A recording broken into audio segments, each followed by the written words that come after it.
Hello, good people. This is Isaac from IWM. Today, I want to talk about Idol. The TV show Idol. Swedish Idol, American Idol, whatever Idol.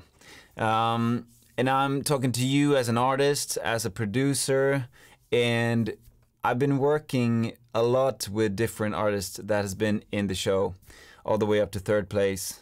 And I can see a pattern when people enter that show. And there is some things with it that I just don't really like. And I think you as an artist need to think about before entering that show. So what could that be? Well, I want you to, if you have the chance to be in that show, please do it. Enjoy. What I also want you to do is to build up a parallel thing, parallel artist world, a parallel career that goes along with the Idol show, that you use as a parallel artist way. If you enter the show, you will probably experience a short period of attention, which is all good. But then, that's the most important thing. What happens after the show, after the lights are switched off?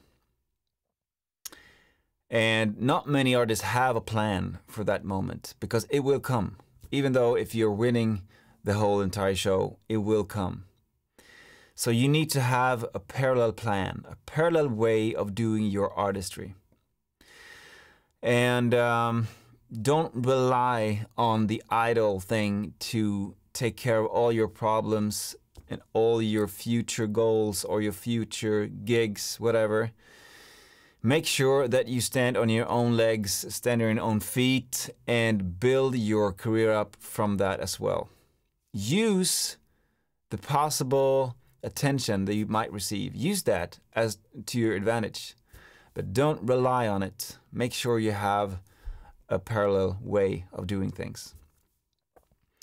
Because I noticed a lot of artists that are very disappointed, you know, and one of the reasons I believe is just because that they have been fooled and they have been promised so many things in the show and other shows that just doesn't happen. And I don't want you to be in that situation as well. So make sure you stand on your own feet, build your own career, build your own music, do the things you love, and take everything else as a bonus. That's what I want to say to you right now and today. So if you like what I do, please subscribe to the channel. And if you want to say something, write in the comments below and I try to answer it as soon as possible. Stick around for the next video. Take care.